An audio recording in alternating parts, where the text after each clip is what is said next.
The glow of the lantern trembled against the fogged glass, its color a peculiar crimson that seeped through the mist like a wound. Holmes's fingers brushed the iron casing, and when he drew them back, I noticed a faint smear upon his glove. Not soot, as I had assumed, but a trace of something tackier, resembling congealed paint. He examined it with a half-smile, then tapped the lantern's rim with his forefinger, listening as though it were an instrument with a secret to betray. "Curious, Watson?" he murmured, his voice low, almost swallowed by the rolling fog along the embankment. "A blood-red lantern, not by design, but by intention. The pigment tells more of its journey than the flame it contains." I bent closer, though my medical eyes were ill-trained for such subtleties. "Paint, you mean? Then it was daubed recently." "Not merely daubed, applied in haste. You see here." He scraped a corner lightly, producing a thin flake, its edge frilled with grit. The hand that covered this was no craftsman's. It was the desperation of concealment. Yet concealment of what? That, my dear fellow, is the matter before us. Even as he spoke, the lantern itself swung faintly, stirred by some hidden draught from the alley beyond. The glow painted the cobbles in arterial hues, and I could not help but shiver.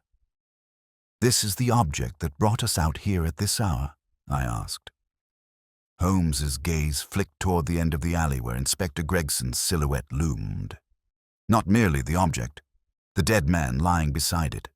But note how the yard regards only the body, as though it alone could tell the story, whereas the lantern— Ah, Watson, the lantern is a frame about a picture yet unseen." Gregson advanced toward us, his boots striking sharply on the stones. "Mr. Holmes, I thought it best you see it before we disturbed anything. He's a clerk by the look of him. Papers in the coat, some ledger slips with addresses. No mark of robbery, no blow that I can see. Yet he's as dead as if struck down by lightning." Holmes stooped over the figure, a middle-aged man, slight, his hands still curled as though he had clutched at something in his final moment. I watched Holmes' eyes dart across every fold and crease. His fingers hovered over the man's left cuff, then paused. "You will forgive me, Gregson, if I postpone my opinion until I have examined these further," he said almost brusquely. "But here, observe, Watson. What does your medical sense tell you of this discoloration upon the thumb?" I crouched, peering closely. "It is faint, but yes, there is a smear of some reddish substance. It is not blood. The hue is wrong, more vermilion, I would say." Holmes's lips curved. "Just so. Pigment again. Twice now the painter's hand intrudes, once upon the lantern, once upon the man. Coincidence? I think not." Gregson looked skeptical.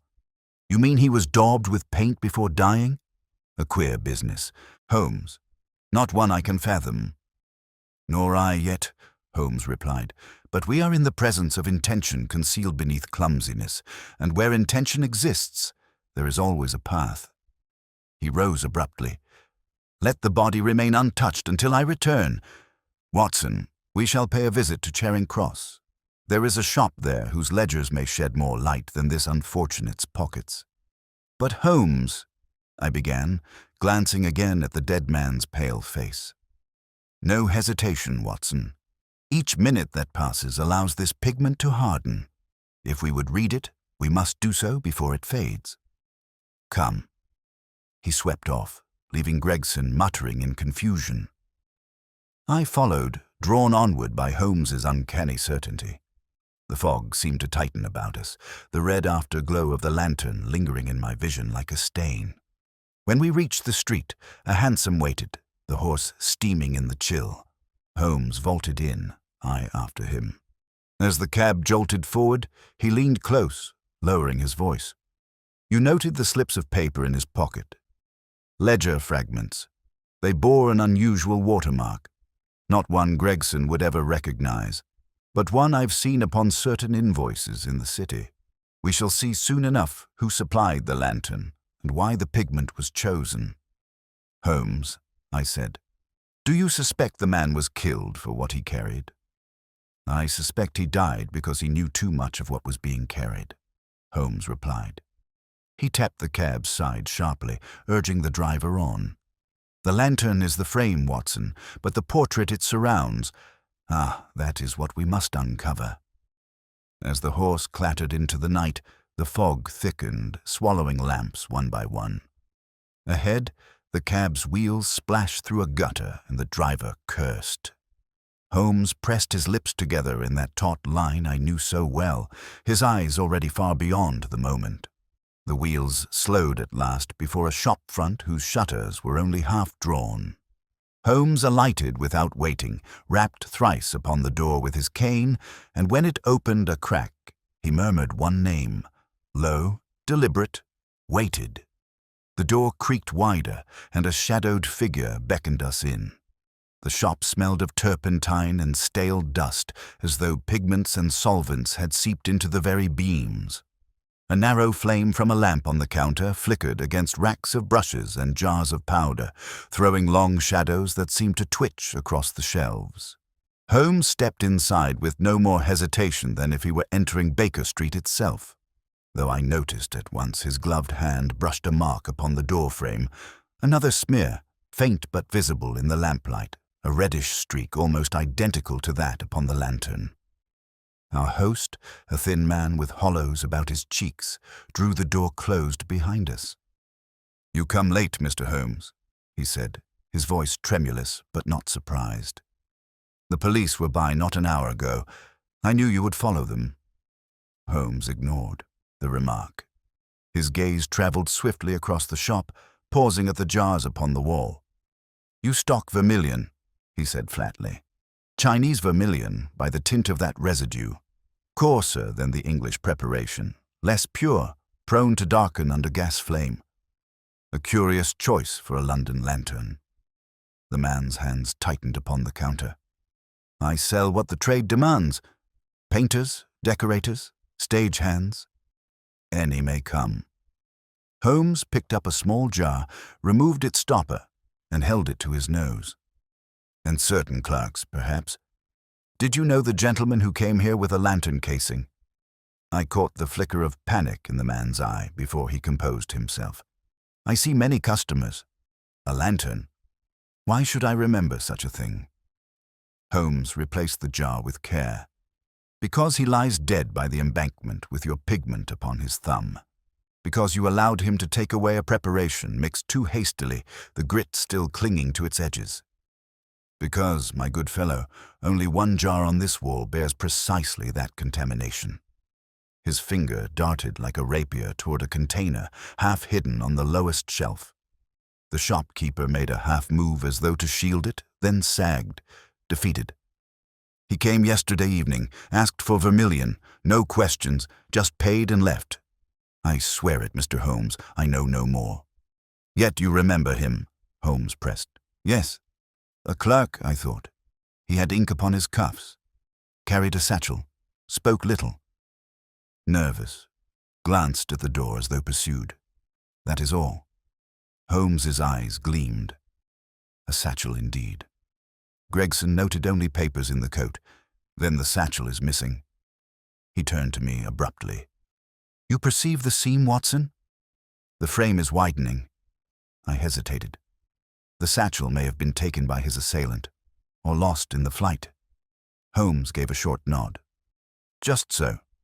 And we must learn what it contained." He faced the shopkeeper again. "Did he say for what purpose he required vermilion?" "No, but he asked for oil with it. Linseed, good quality. I sold him a flask." Holmes's head inclined sharply, as though some inner chord had struck. "Linseed oil. Pigment and medium, lantern and light. Not a painter's errand, Watson, but a forger's." The man gasped. "Forgery? I knew nothing of that." "You know only that you sold what was asked," Holmes said. "That will suffice. For now." He laid a coin upon the counter. "For your candor. But should you recall aught else, any word, any mark, you will send it to Baker Street." We stepped back into the night, the shutters falling behind us. The fog had thickened, curling like breath against the gas lamps. Holmes's stride was brisk, his coat flaring with the pace. "A forgery, Holmes," I ventured, trotting beside him. "How does vermilion lead you to so grave a charge?" "Because vermilion, my dear Watson, is not a color of common documents. It is reserved. Red seals upon deeds, the ink upon certain ledgers of foreign trade. And because linseed oil is not required for lantern panes, unless one intends the pigment to harden swiftly.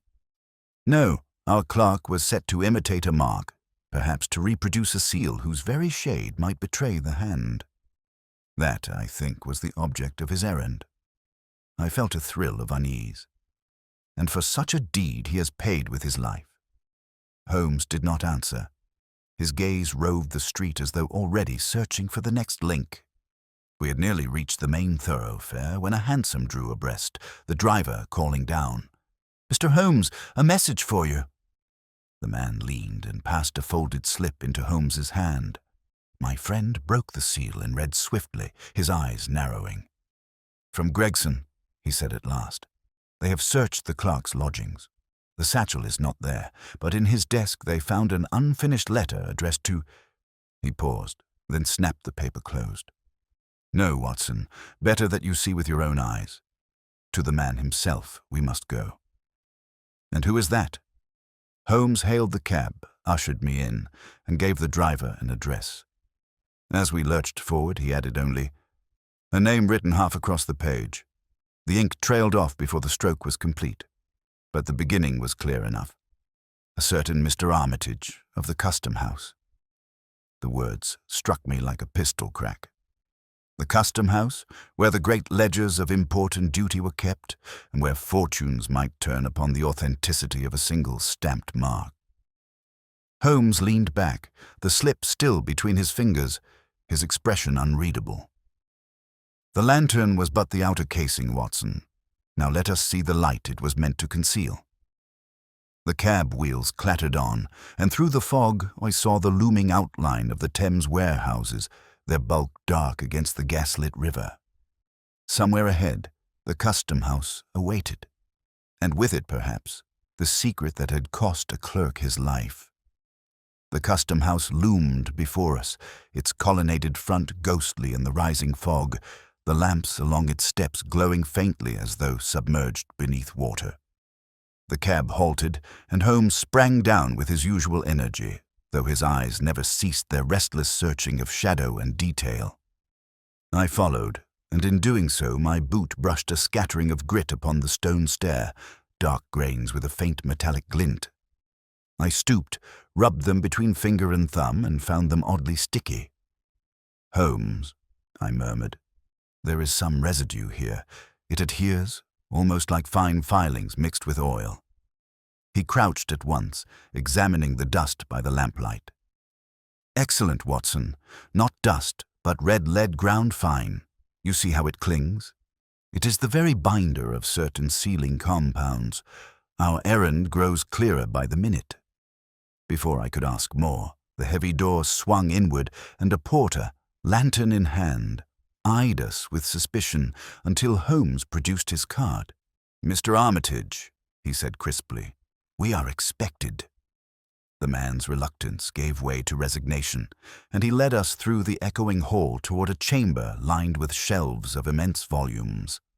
Here, amidst the austere smell of parchment and lamp oil, we found Mr. Armitage, a tall, spare gentleman in clerkly dress, his face sharp with long hours of vigilance over figures. He looked up from a ledger as we entered. "Mr. Holmes, Inspector Gregson has warned me you might come. A shocking affair, the poor fellow slain. He was one of ours, though lately in irregular attendance." Holmes's gaze darted toward the volumes stacked on the table. "Your ledgers are impressive, Mr. Armitage. They are frames around which the commerce of empire is stretched, are they not?" The man permitted himself a tight smile. "One might say so. Within these pages lies the record of every shipment through London's docks. Accuracy is paramount." Holmes tapped the open page. "And the red seal at the corner, what pigment is used for it?" Armitage raised his brows.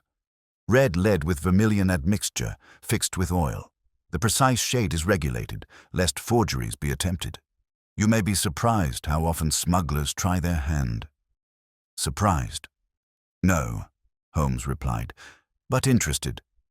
For tonight a man lies dead, vermilion upon his thumb, a lantern stained with the same. And here in your chamber I find the dust of red lead upon the steps. The clerk's expression flickered, though he quickly composed himself. Many clerks pass in and out. Pigments scatter easily. That proves nothing. Holmes's eyes glinted. Perhaps not yet, but consider, the dead man carried fragments of ledger paper. Was he engaged upon your books? Armitage stiffened. I cannot say. His duties lay chiefly in transcription. A diligent worker, though recently distracted. Distracted by what? Holmes pressed. The clerk hesitated, fingers tapping the desk. He inquired more than once about certain shipments from Antwerp. Textiles, declared at reduced duty. I told him such matters were beyond his remit. Yet he persisted. Yes. He seemed uneasy, as though he had stumbled upon some irregularity. I advised him to think no more of it.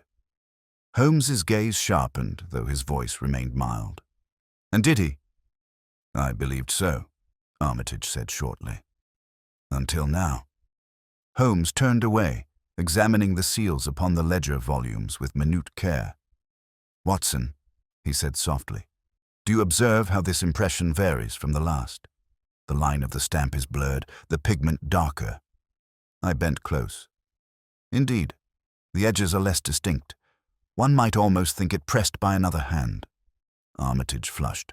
Those are old volumes. The ink fades, the impression dulls with years. Holmes's gaze lingered upon him, unreadable. No doubt. He shut the ledger with a snap. We thank you for your courtesy, Mr. Armitage. The Yard may wish further word from you before long. The clerk inclined stiffly. I am always at their service. As we stepped back into the chill air, I said, Holmes, you suspect him? Holmes shook his head. I suspect nothing. I know only that he is concealing more than he admits. But whether from guilt or loyalty, that is yet to be seen. What matters is this. Our unfortunate clerk sought to reproduce a seal of the custom house. He had already tested his pigments upon that lantern. But why? To expose a fraud, or to join it? We walked a pace in silence, the river murmuring beyond the fog. Then Holmes halted abruptly, his hand raised. From the shadow of a doorway opposite, a figure detached itself and strode rapidly away, coat collar high, hat brim low. Something in the gait struck me as purposeful concealment. Holmes was off at once, long strides devouring the pavement. I followed, heart pounding as the stranger quickened his pace. He darted down a narrow lane toward the wharf, the glow of the river faint ahead. We closed the distance, but just as Holmes reached forth, the man wheeled, flung a small object to the stones, and vanished into the darkness beyond the quay. Holmes stooped instantly. The object was a folded scrap of parchment, sealed crudely in red. He held it beneath the nearest lamp, and I saw it was no letter but a facsimile of a custom seal, blurred yet unmistakable. Holmes's lips thinned. The forgery itself, Watson, carelessly dropped or deliberately cast aside to mislead us. Either way, the picture grows. He tucked the fragment into his pocket. Come, there is a tavern near the wharf where dock clerks gather. If our quarry passes this way, someone will know. As we made for the riverfront, the fog parted briefly, and I glimpsed a blood-red glow reflected upon the water, as though another lantern swung unseen in the mist. The faint glow rippled upon the Thames and vanished as the mist closed in again, leaving us with only the dull creak of moored barges and the slap of water against stone. Holmes pressed forward, his gaze fixed, his step urgent. We soon came upon a low tavern whose windows spilled a jaundiced light across the cobbles. The sign above bore the faded image of a lantern, an odd coincidence that Holmes noted with a flicker of interest. Inside, the air was thick with pipe smoke and the pungent tang of tarred rope. Sailors and dock clerks hunched over tankards, their voices a low murmur punctuated by the clatter of dice. As we entered, Holmes's eyes darted swiftly about, alighting upon a corner table where a stocky fellow sat with a ledger open before him, though no quill touched its page. His hand instead worried the rim of his tankard, and every so often his eyes flicked to the door. Holmes brushed past me and approached the counter, where the landlord wiped glasses with a rag of uncertain cleanliness. A faint, reddish smear marred the man's sleeve, almost invisible in the smoky light, yet Holmes's gaze sharpened at once. "A busy evening," Holmes remarked casually, setting a coin upon the counter. "I fancy your patrons know much of what passes along the river." The landlord eyed him warily, but pocketed the coin. "Perhaps. Men talk after their work's done." "Indeed. And tonight they talk of a clerk found dead by the embankment, a lantern beside him. Strange, is it not, how news spread so swiftly?" The man's hand paused. He glanced aside, then muttered, "I heard it told. A pity." He kept to himself. Holmes leaned forward, his tone scarcely above a whisper. "And yet he came here, more than once. I can trace his steps by the pigment upon your sleeve." The landlord stiffened, then forced a laugh. "Paint, sir. The sign above the door needed touching. I see to it myself." Holmes gave no reply, merely turned and strode toward the stocky fellow in the corner. The man made a motion as though to rise, but Holmes was beside him in an instant, one hand lightly upon his shoulder. "You will not find the door so easily, Mr. Phelps," Holmes said. The man's face blanched. "You've mistaken me." Holmes drew the scrap of forged seal from his pocket and set it before him. "Then perhaps you can explain why your initials, faintly etched in pencil, adorn the margin. A nervous habit, is it not, to mark your drafts?" Phelps' eyes darted about the room. I know nothing of it." Holmes seated himself opposite, his expression unreadable. "Then allow me to refresh your memory. A customs clerk dies, pigment upon his thumb, a lantern smeared with vermilion, fragments of ledger slips, and here, a forgery that bears your hand. Too much for coincidence." The man's hands trembled upon the tankard. "I only copied what was given me," he muttered. "I swear it, I had no part in the killing." "Who gave it you?" Holmes pressed. Phelps shook his head violently. "I dare not say. They'd slit me from ear to ear." Holmes leaned closer, his voice soft but edged with steel. "Better to speak here than to hold your tongue in a magistrate's dock. Who set you to the task?" For a moment I thought he would break, but then the door banged open and a gust of fog swept in. A tall figure entered swiftly, his coat collar high, hat pulled low. Without pause he crossed to our table and clapped a heavy hand upon Phelps's shoulder. "Enough talk," the newcomer growled. His eyes, dark beneath the brim, flicked to Holmes and me with guarded menace. "These gentlemen have no business with you." Holmes' gaze locked upon him. "On the contrary, sir, we have business with all who traffic in false seals. And unless I mistake, your own cuff bears evidence enough." The man's hand twitched, and I saw what Holmes had seen, a faint smear of vermilion ground into the cloth. With a sudden movement, he seized the forged scrap from the table, crushed it in his fist, and made for the door. Holmes half rose, but the fellow swung about, scattering chairs, and vanished into the fog outside. Phelps cowered, his face ashen. "You don't know what you've done. That man, he'll have me silenced now for certain." Holmes' hand fell upon his shoulder again, but this time with surprising gentleness. "Compose yourself. The yard shall see to your protection. But you will tell me all you know." Phelps swallowed hard. They called him Carter, a shipping agent, though more in name than in truth. He came weeks ago, asking if I might reproduce certain seals. I had debts, Mr. Holmes. He knew it. I thought it no great harm, just an exercise. But then he pressed for more. For ledgers altered, for false clearances. I could not refuse. And now the poor clerk. God help me, I never thought they'd go so far. Holmes's face was grim. And where is Carter to be found? Phelps shook his head. He moves between the docks and the custom house. Never the same place twice. But there is a warehouse near St. Catherine's. Number 17. He spoke of it once when he thought I could not hear. Holmes rose at once. Then that is where the frame closes. Watson, we have our canvas. Come. We left Phelps trembling, the murmur of the tavern resuming around him as though nothing had passed. Outside, the fog was denser than ever, muffling the cries of the river. Holmes's stride was long, his manner taut with urgency. Carter, he said almost to himself, a name common enough to be convenient. But the pigment binds him, Watson, as surely as if it were a rope about his wrist. To the warehouse, before the trail cools. The river lamps blurred into crimson halos as we pressed on, the mist closing about us like a curtain. Ahead, faint through the vapor, loomed the shadowed bulk of the warehouses, their windows dark save for one faint glimmer within. Holmes's hand touched my arm. There, Watson. The lantern burns again, and within its glow, I think, lies the truth of this affair.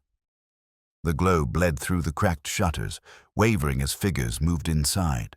Holmes inclined his head, his whisper scarcely louder than the wash of the river. Note, Watson, the light is not steady. It flickers with the passage of men. 2 at least, perhaps 3, and the air that escapes carries more than mist. I bent close.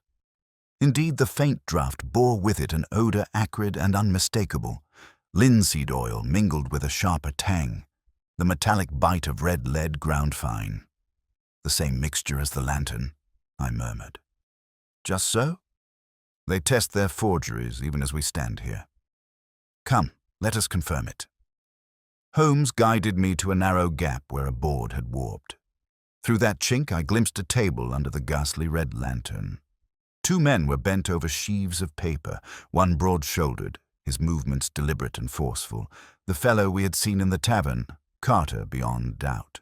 The other, lean and nervous, spectacles glinting as... He applied a trembling hand to the quill. Beside them lay a shallow dish, its surface clotted with vermilion pigment. Each time the quill paused, Carter lifted a sheet to the lantern's glow, testing the impression of a seal against the colored light. Holmes's lips curved in a taut smile. There, Watson. Do you not see? The lantern is their frame. By its glow the forgery seems true, but under clear flame the deception falters. The clerk discovered as much, hence his fate. I drew back uneasy. We cannot stand idle while they proceed. Nor shall we, but the yard must have proof in hand, and for that we must know the scale of their operation. Observe first, strike after. We edged round to a side door left carelessly ajar, a ribbon of crimson stretching into the fog. Inside, Carter's voice rumbled. The custom house marks falsified. 1 more ledger, and the Antwerp consignment passes without duty. The profit is ours entire. The spectacled man stammered. But the clerk suspected. He copied fragments. He said he would denounce us. Then he sleeps in the river's fog. Carter growled, bringing his fist down so hard the lantern rocked upon its chain. Attend to your task. Delay and you'll follow him. Holmes's hand touched my sleeve, urging patience. He leaned to the crack again, but at that instant Carter rose, looming larger in the lantern's glow. His broad shadow stretched across the table. With sudden motion he snuffed the flame, plunging the chamber into darkness. Down, Holmes hissed. We pressed into the shadows as the door flung open. Carter's bulk filled the frame, his boots heavy upon the stones. He paused, sniffing the night air, then strode into the mist toward the quay. The weaker light rekindled within, and Holmes seized the moment. Come, Watson. The serpent's head departs, but the tail remains to coil itself into our grasp. We slipped through the side door into the warehouse. The spectacled man bent so intent upon his work that he started violently when Holmes's hand clamped his shoulder. The brush tipped, vermilion splattering across the floor in thick drops that gleamed like blood. "Steady, my good fellow," Holmes said, his voice cutting but calm. "It is only I. Your master has fled, but your conscience remains. Best it speak now." The man's lips quivered, his spectacles askew. I had no choice. Carter held every debt against me. If I disobeyed, ruin, jail, worse. I copied figures, stamped what he bade me stamp, but I never raised a hand to that poor clerk. Holmes snatched up a half-finished page where the false seal blurred, its pigment uneven. A forger's hand indeed, yet unskilled. This alone betrays the fraud. But tell me, what of the satchel the clerk carried? His eyes widened. The satchel? Carter has it. He seized it the night of the murder. He guards it as though it were treasure, for within lie the extracts. The proof, he swore it, would never see daylight. Holmes's gaze gleamed. Then the satchel is the very heart of this canvas. Without it, the yard sees only pigment and paper. With it, the whole picture convicts him. The man sagged, defeated. "You will have it then. Only keep Carter from me." Holmes turned to me, brisk now. "Watson, fetch Gregson. Tell him we hold one conspirator and evidence aplenty. The other we must snare." I obeyed, hurrying through the fog until at last I found a constable on his beat, and with him summoned Gregson and 2 men.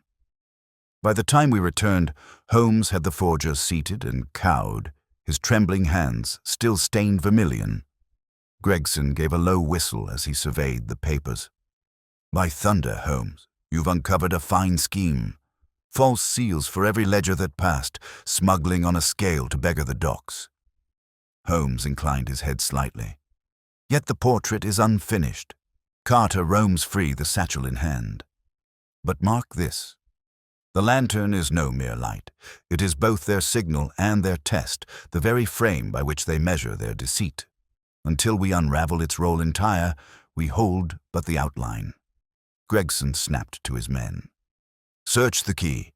Scour every warehouse. He cannot have gone far." Holmes, however, remained still, his eyes fixed upon a half-sealed parchment on the table. He traced the blurred rim of the stamp with a long finger. "Too coarse for deception, unless intended not to fool but to draw. A lure, Watson. Carter drops such scraps for us to follow or to lead us astray." He pocketed the sheet and rose abruptly. "Enough. Gregson, secure this man. Carter we shall draw out ourselves. He fancies himself the artist of this little tableau, but I shall furnish the frame in which his own likeness must hang." We stepped into the night once more. The fog pressed heavier than ever, and the red gleam still burned in my mind as though it had stained the very air we breathed.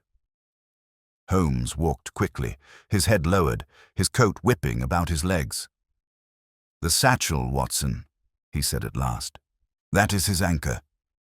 Tomorrow we shall let him believe it survives not in his grasp, but in ours. His own greed will summon him into the trap. Only then shall we complete the picture." And in the silence that followed, I thought I heard again the faint echo of a lantern's chain creaking in the fog, its light unseen but felt, blood-red, waiting. Holmes's stride carried him swiftly up Baker Street, the fog curling about us like drapery drawn across a stage. His words from the quay still echoed in my ear. The satchel is his anchor, and I knew that he had already devised the means by which Carter's own greed might be turned against him. The fire in our sitting room had sunk to embers when we entered, but Holmes wasted no breath on comfort. He crossed at once to his desk, flung down the blurred seal he had pocketed, and set out pigments, brushes, and paper with the zeal of a painter before his canvas. "You perceive the necessity, Watson?" he asked, already grinding powder in his mortar. "To replicate the forgery? Better, to forge the forger. Carter must be convinced that the satchel, though stolen, yielded copies enough to damn him. We shall fashion a bait, a document that bears his own clumsy stamp, as if preserved by our unfortunate clerk. When he believes it lies in our possession, he will not rest until he has destroyed it. In reaching for it, he shall overreach." I watched him work, the rhythm of pestle on stone filling the room. A faint scarlet dust rose, mingling with the sharp tang of turpentine. My medical eye noted the steadiness of his hand as he tempered the mixture with linseed, tested the shade against lamplight, then pressed a trial impression with a seal of his own design. Again and again he rejected the result until, at last, he held up one sheet with a smile of satisfaction. "There, Watson. See how under clear flame it appears blurred, yet in shadow it might pass. Carter will know it, will recognize it, will fear it. The satchel's ghost returned to haunt him." I bent close, marveling at the precision. "And how do we deliver this phantom into his grasp?" Holmes straightened, his eyes gleaming. "By the trembling hand of Phelps. Our friend of the tavern is compromised, frightened, and therefore credible. He shall carry word that the satchel's fragments reached Baker Street and that I hold them safe. Carter, smelling danger, will be forced into action. The yard shall ring him round when he comes to silence us." The following morning, Gregson himself called, bleary-eyed yet keen with interest. Holmes laid out the plan in few words, and though the inspector grumbled at its boldness, he agreed. By noon, Phelps was brought, pale as milk, and instructed with care. Holmes handed him the forged sheet. "Show this, and only this," he said sternly. "Tell Carter that more remains in my keeping. Add no embellishment, make no omission, and above all, remember, you are watched and protected. Fail, and Carter's knife may find you first." Phelps swallowed hard, clutching the sheet as though it might burn him, then departed under discreet escort. Holmes lit his pipe and stood long at the window, the smoke curling about him like thought made visible. "The line is cast, Watson. Now we wait to feel the tug." That evening the fog returned thicker than before, muffling the clatter of wheels and dimming the gas lamps to ruddy halos. Our sitting room became the stage upon which the play must end. Gregson placed men at the corner, more at the rear, and two concealed within the house itself. Holmes sat silent, violin across his knees, plucking now and then at the strings as though testing the air for sound. Hours crept by, midnight approached, then came the faint crunch of boots upon the pavement. A low knock sounded at the door, 3 measured raps. Holmes set down the violin, his eyes sharpening to points of steel. The passage creaked with voices. Phelps' nervous quaver, then another tone, low and harsh. A moment later, the door opened, and Carter himself stepped in. He was broader than I recalled, his coat collar high, hat brim shadowing his face, but his eyes gleamed fiercely beneath. In one gloved hand he carried the blurred sheet, already crumpled at the edges. "You have what belongs to me," he said, his voice a growl. Holmes rose with a slight bow. "On the contrary, Mr. Carter, you have brought me the last brush-stroke with which this portrait is complete." Carter's jaw tightened. "Do not play with me. That clerk left copies. This scrap proves it. Hand me the rest, or I shall take them from your corpse." Holmes's tone was as calm as ever. "You forget yourself. There are constables within call, and every street without is watched. Violence will not serve you, but confession may." Carter sneered. "Confession? You know nothing. A few smears of pigment, a trembling forger, nothing that would stand in court." Holmes' hand moved toward the mantel, where the forged document lay among innocent papers. "You underestimate the weight of a single line. The clerk saw enough to damn you. His satchel is missing, yet its ghost remains. This alone will suffice to bring the yard upon you." For the first time, a flicker of uncertainty passed across Carter's face. He stepped nearer, eyes fixed upon the paper. "That satchel is gone. None can prove otherwise." Holmes's gaze cut to him. "Then why, sir, does the odor of linseed and pigment cling still to your cuff? Why did you test your forgeries by lantern light? Why scatter blurred impressions as breadcrumbs for pursuers? Each act betrays you as surely as if your name were signed in vermilion." Carter's hand twitched toward the paper, but even as he lunged, Gregson burst from the inner door, his men close behind. In an instant, Carter was seized, struggling like a beast at bay, his curses echoing off the walls. Holmes stepped back, unruffled, and drew long upon his pipe. "Take care, gentlemen," he said. "Our quarry is dangerous, but not clever. His trap is sprung." Gregson snapped the irons upon Carter's wrists, breathing hard. "Holmes, you've snared him like a rat. By heavens, this will shake the custom house to its stones." Holmes only inclined his head, his eyes still fixed upon the vermilion smear darkening the man's cuff. Carter's boots had scarcely ceased thudding upon the stair when the room fell to a taut silence, broken only by the creak of the chair into which Gregson's men forced him.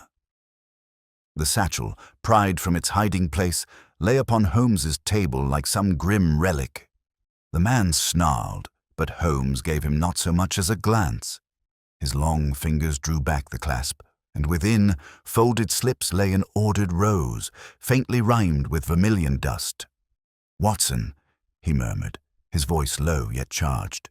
"You see here?" The clerk's hand, meticulous, steady, faithful even in fear.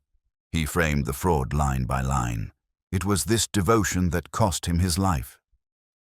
He laid out the slips, each bearing the clerk's cramped, neat script, side-by-side entries of duty paid and duty evaded, seals affixed and false. I bent closer, and as I did so, a smaller fold fell from between two larger sheets. Holmes retrieved it, his brow lifting. It was a note, brief, ink slightly blurred as though written in haste. "For E. If I fail, remember, truth is safer than coin." Holmes's gaze lingered upon the words. His sister, perhaps, or a wife. It matters little. The sentiment is the same. He stood alone with honesty as his lantern, while others trafficked in shadows. Such a man deserves remembrance. I felt a pang sharper than I had expected, the image of that still figure by the embankment returning to me with sudden force. The satchel was not only evidence, it was testament. Holmes straightened, his expression hardening. "Gregson, keep the satchel safe, but the chain must be completed. Somerton still sits unmarked, while Carter snarls in irons and Armitage trembles in corners. The patron must be drawn out, and for that, Carter's own greed will serve us." Gregson frowned. "How so?" "By bait. A forgery of a forgery, delivered into his knowledge by a man he already holds in thrall. Phelps." At the name, the dockside clerk was brought in, pale as wax, his eyes darting from Holmes to the satchel. He flinched at Carter's growl, then looked down at his trembling hands. I cannot," he stammered. "If I go near him again, I'll not live till morning. He'll slit me open as he did the other." Holmes fixed him with a gaze so steady it might have nailed him to the boards. "Mr. Phelps, listen well. You are not alone. The yard surrounds you, I guide you, and the very truth itself walks beside you. This slip," he held out the blurred forgery he had crafted the night before, "is your shield. Carter will know it, will believe it, and in his greed he will come. You need only play your part." Still the man quailed. "He'll see my fear, sir. I'll fail you." Holmes leaned close, his voice dropping to a blade-thin whisper. "Then look upon this note." He placed the clerk's message in Phelps' hand. "Read his words, and know that fear yielded him death, but truth will grant you life. Do you wish to be remembered as one who helped finish his work, or as one who fled?" For a long moment, Phelps stared at the scrawl, lips moving silently. Then he drew a breath, steadied himself, and closed his fingers around both slips. "Very well. I'll do it." "Good." Holmes's eyes softened for an instant, then turned flint once more. "You will go to Carter under guard, whisper what I have taught you, and place this scrap before his eyes. Say only that more lies with me, and that Baker Street holds the key. He will come, Watson, he must. Gregson nodded grimly. We'll have men ready. Carter won't escape twice. Yet even as the plan was set, a jangle at the door startled us. A constable entered breathlessly. Sir, Carter refuses speech, but he laughed when told of the satchel's discovery. Laughed as though another held him safe. Holmes' expression sharpened. Then the lantern still burns somewhere beyond his reach. It matters not. By dawn, he will come to quench it himself. That night was a vigil. Holmes paced like a caged panther, his pipes glow a small red ember in the dimness. Watson, that is I, sat with revolver within reach, ears straining for every step upon the stair. At intervals, Gregson checked his men posted outside, their boots crunching faintly in the mist. Phelps had gone, trembling but resolute, his task clear. Toward midnight, Holmes paused by the window. "Watson," he murmured, "it is the seam that betrays the garment. Carter believes himself stitched safe by Somerton's wealth, but one loose thread unravels the coat entire. Tonight, we pull that thread." Even as he spoke, a muffled knock sounded below. 3 sharp raps, deliberate as a signature. Mrs. Hudson stepped past, the latch lifted, and in the hush that followed, we heard voices. One nervous, one harsh, bargaining in low tones. Holmes's eyes gleamed. "The trap has taken. Steel yourself, Watson. The canvas is about to receive its boldest stroke." The voices from below carried up through the floorboards, muffled but tense. Carter's guttural rasp cut through first, then Phelps' faltering reply. Holmes pressed a finger to his lips and motioned me toward the stairwell. We descended halfway, the wood groaning faintly underfoot, and from that vantage I caught the acrid tang of lamp oil and something sharper, linseed again, clinging to Carter's cuff as he gestured with bound hands. The scent rose like a ghost of his crimes. Holmes breathed it in, his eyes glinting. "Note it, Watson. Pigment residue, betrayed even in confinement. He cannot help but wear his guilt like dye upon cloth." Below, Carter leaned toward Phelps, the forged scrap crumpled in his fist. "If there's more, I'll have it," he hissed. "Tell your master he toys with fire. Somerton won't stand for this, nor shall I." Phelps, pale but steady, gave the words Holmes had drilled into him. "Holmes keeps the rest in Baker Street. He means to turn them over to the yard." For a moment I feared Carter would strike him down, even in chains, but the man only laughed, harsh and ragged. "Then I'll come myself. No guard nor trick will keep me from it." Gregson's men tightened their hold, but Holmes signaled them back. "Let him speak," he murmured. "His greed paints the rest of the canvas for us." When Carter was dragged away, still muttering threats, Phelps slumped against the doorpost, shaking. Holmes descended the last steps, placed a hand briefly upon the man's shoulder, and said, "You have done your part. The frame is set. Now watch how swiftly the picture fills itself." We returned to Baker Street near dawn, the fog thinning to a pale wash over the city. Holmes wasted no time.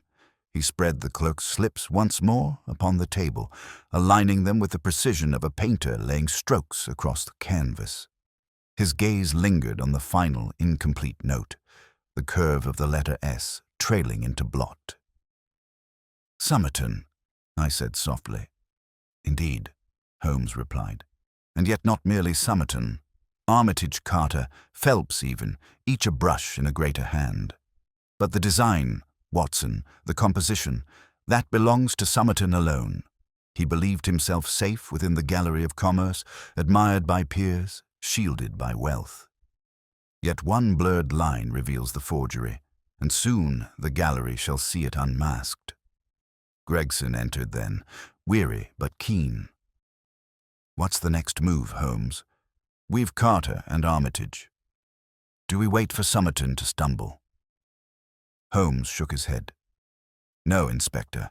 Men of his stature do not stumble. They must be toppled. He must be forced into daylight where denial is useless. The Guildhall convenes tomorrow evening. All his peers, his protectors, his rivals will be present. There, before the committee, we shall turn the lantern's glow upon him." Gregson frowned. "And if he denies it?" "Then we answer with fact. Each slip matched to its ledger, each forgery exposed, and when he reaches to crush them, as he must, he shall convict himself more surely than any witness." The next day passed in preparation. Holmes examined each slip anew, comparing them under both lamplight and the red lantern. He spoke little, save to point out details I might have missed. The uneven lay of pigment, the faint tackiness of linseed where time had not fully dried it, the telltale smear left when hurried fingers closed the ledger too soon. "Do you see, Watson? Each flaw is a seam. One alone might be excused, but when a garment is stitched with nothing but crooked seams, the deception cannot hold." That evening, as twilight deepened and the fog thickened once more along the river, we rode in a cab toward the Guildhall. The satchel lay between us, guarded as though it were treasure, for indeed it was, treasure of truth, purchased at the cost of a man's life. I watched Holmes closely. His face was calm, yet I knew the current of his mind ran swift and deep. From time to time his fingers tapped lightly against the satchel, as if beating out the rhythm of deductions only he could hear. "Holmes," I ventured, "what if Somerton, with all his influence, finds means to twist the evidence, to claim fabrication?" He glanced at me, the faintest smile upon his lips. "Then he must explain why his name begins the final slip, written by a hand that faltered into death. No fabrication, Watson, could conjure such a stroke." The Guildhall loomed ahead, its windows blazing, its doors thronged with carriages. Merchants, aldermen, officials of every stripe passed within. Their voices echoed, grave and weighty, as we entered under Gregson's escort. Holmes paused at the threshold of the great chamber. "Here is our gallery," he murmured. "And here, Watson, the final stroke will be painted." The satchel was placed upon the committee's long table. Somerton sat at its head, ruddy and confident, his watch chain bright under the gaslight. Armitage paled beside him, and Carter, brought in under guard, bared his teeth in a feral grin. Holmes rested his hand upon the satchel, his eyes sweeping the assembly. "Gentlemen, within this bag lies the truth your ledgers cannot deny. Tonight, the blood-red lantern will show you what daylight concealed, and by its light the forgery shall crumble." The chamber fell into hush. The red lantern set upon the table, its glow spilling across ink and paper. Somerton's gaze narrowed, but his smile did not falter. The trap was sprung, but the canvas was not yet finished. The Guildhall chamber was a furnace of light against the fog, its tall windows burning like watchful eyes. Within, the shipping committee sat in solemn ranks, ledgers piled like ramparts before them. Holmes and I entered with Gregson, the satchel carried reverently in his hands. Already the air hummed with low voices, boots shifting upon the marble floor. Somerton presided at the head, broad, florid, his watch chain gleaming as though it were a badge of empire. Armitage sat lower down, pale and taut, while Carter hunched at the end beneath the guard's handcuff, his eyes glittering with defiance. The sight of all three together was uncanny, as though the forgery itself had sprouted limbs, the patron, the pen, and the fist. Holmes inclined his head slightly. "The frame is assembled, Watson. Now we must let the picture reveal itself." The Lord Mayor signaled for silence, and Gregson laid the satchel upon the table. Holmes opened it with careful precision, his fingers drawing out the clerk's slips one by one. Their edges, faintly stained with vermilion, seemed to glow in the gaslight. A murmur ran down the hall. "These," Holmes said, his voice steady but carrying, "are the fragments copied by a man who died for his honesty. They show, line by line, the falsification of entries within your customs ledgers. Shipments from Antwerp declared at half their worth, duties evaded, seals forged. Carter pressed them. Armitage entered them. But who profited most? His gaze fell unerringly upon Somerton. The magnate gave a short, derisive laugh. Idle scribbles. A dead man's notes against the weight of commerce. Any clerk might err, any competitor might plant such trifles. Holmes's lips curved faintly. Then let us test them. He nodded to Gregson, who lit the red lantern and set it upon the table. Its glow spilled across the slips, staining ink and paper alike in its bloody wash. Under this false light, the forgeries appear near perfect. But under clear flame, he whisked one slip beneath the hall's lamp. Instantly the seal showed blurred, the pigment coarse. Gasps rippled among the committee. Still Somerton leaned back, his smile brittle. A conjurer's trick, pigment smears, seals blur with time. It proves nothing of me. Holmes's eyes gleamed. Then why, sir, do every one of these falsified shipments correspond to your consignments? Why does the dust of red lead lie upon your very ledgers at the custom house? Why did your own clerk falter with his pen even as he sought to write the first letters of your name? He raised the final slip, the one with ink trailing into a blot. You see, gentlemen, the curve of the stroke, S. The dead man had begun to write Somerton. He died before he could finish, but he had already framed the truth. The chamber stirred like a hive disturbed. Faces turned toward Somerton, whispers cutting the air. For the first time color drained from his cheeks, yet he forced a sneer. A convenient interpretation. You twist a blot into a rope for my neck. Why should anyone believe a smudge in a story? Holmes's hand shot to the satchel again. He drew out another slip, one Watson himself had copied. Because here, gentlemen, is the proof of pattern. Not a single blot, but a chain. And when a chain binds every consignment to one name, the weight is undeniable. Armitage's composure broke first. He half rose, his voice a quaver. It was Somerton. He commanded it all. Carter was his thug, I his pen. He promised us protection, profit, advancement. Silence, Somerton thundered, but the word cracked against the rising storm of voices. Holmes's voice cut clean through. The lantern framed his deceptions, gentlemen, but now the true light has fallen, and the forgery crumbles. Somerton surged to his feet, knocking his chair backward. His fists came down upon the table, rattling the slips, and for an instant he looked less a merchant than a cornered brute. You'll not ruin me with parlor tricks. These men lie to save themselves. Gregson stepped forward, but Holmes raised a hand. One moment, Inspector. Let him speak further. He condemns himself with every word. Somerton's eyes blazed. I have built fleets, raised fortunes, commanded trade across the Channel. Do you think a pack of clerks and policemen can topple me? Holmes leaned in, his tone soft but lethal.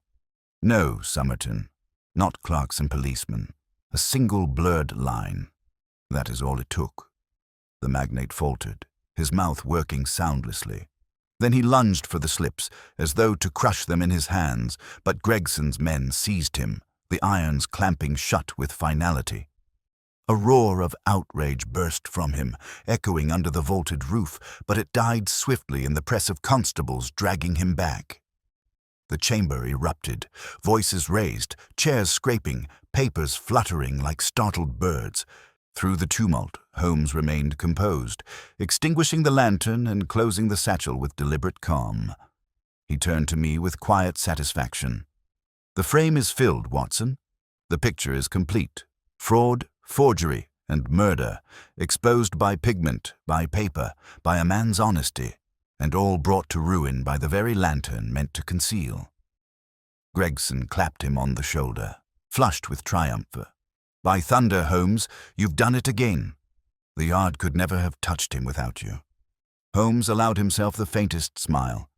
The Yard has touched him because a humble clerk would not let truth be blurred. Remember that, Gregson, when the city sings your praises. As Somerton was led away, still struggling, Holmes gathered the slips with care, as though laying the brush strokes of a finished portrait back into their frame. He placed them in the satchel, shut it, and turned to me. Come, Watson. The gallery has seen its unveiling. Let us return to Baker Street, where quieter canvases await. We stepped into the fog once more, the echo of Somerton's protest still clanging behind us. Yet in my mind's eye I saw only the lantern's crimson glare, swinging above forged seals, and how at last its light had turned upon its master. The tumult of the Guildhall lingered in my ears long after we stepped into the fogged streets. Even the cab ride back to Baker Street could not shake the sound of Somerton's roar, his chair clattering back, the clink of irons snapping upon his wrists.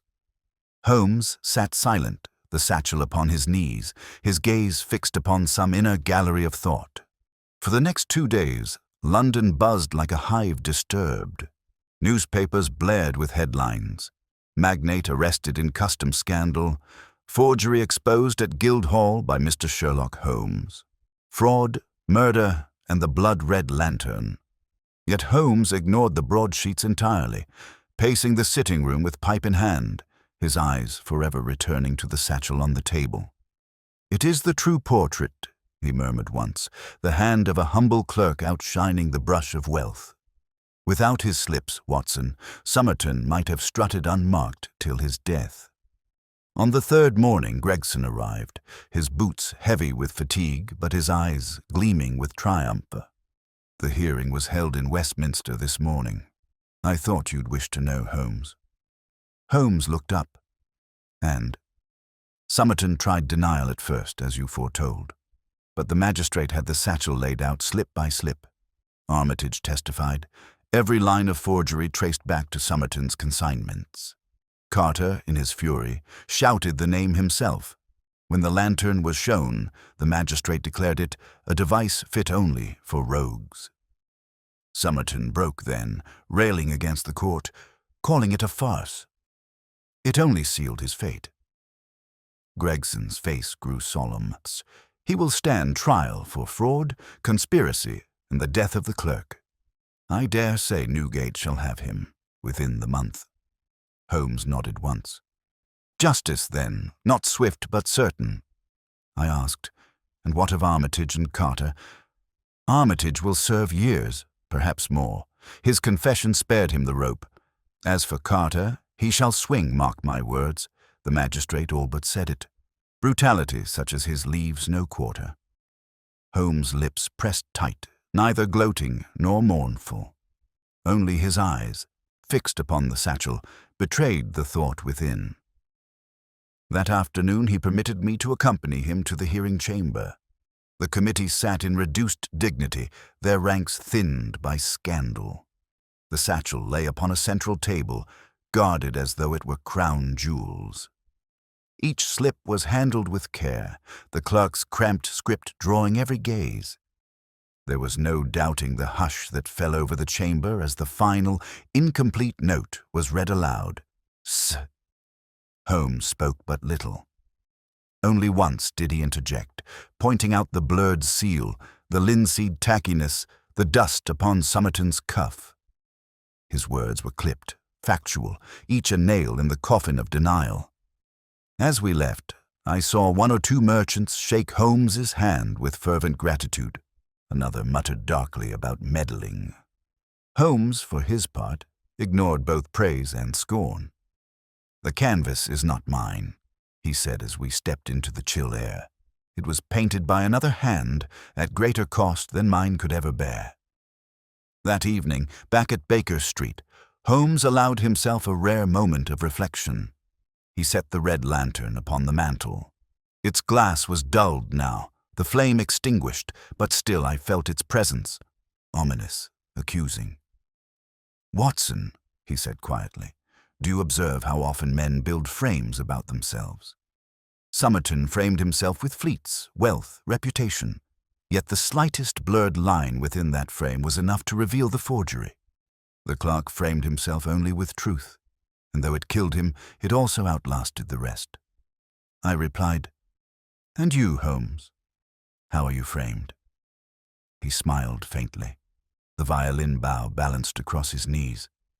"By your pen, my dear fellow, and I trust you will not blur the lines." His fingers touched the strings, drawing from them a slow, contemplative phrase. The notes drifted upward, mingling with the smoke from his pipe, softening the edges of the case in my mind. Yet beneath the music, I still felt the weight of the satchel, the blurred seal, the clerk's quiet words. Truth is safer than coin. Outside, the fog thickened once more. Carriages rattled past, their lamps dim to smears of light, and the city seemed to settle into uneasy silence. Holmes lowered the violin, his gaze upon the lantern. Somerton believed it his instrument. Instead, it became his gallows. Such is the way of deceit, Watson. It devours its master. He rose, extinguished the lamp, and drew the curtains tight. Now, let us rest. The gallery has seen its unveiling, and the brush is laid aside. Tomorrow, perhaps, a fresh canvas. In the weeks that followed, the city settled uneasily around the name of Somerton. His fleets stood idle at dock. Contracts dissolved, and men whispered in counting-houses about the folly of one who mistook avarice for art. The trial loomed, yet the verdict was all but certain. Armitage, broken, confessed freely. Carter raged, but could not escape the noose tightening in law's patient hands. Through it all, Holmes declined every invitation to speak, every reporter's plea. The broadsheets clamored with his name, yet he treated them with indifference, their pages left unread upon the hearth. His attention turned instead to the satchel, which at last he delivered into the Crown's keeping with a formality almost priest-like. "It belongs not to me, Watson," he said, "nor to the yard, nor to the courts. It belongs to the man who wrote within it.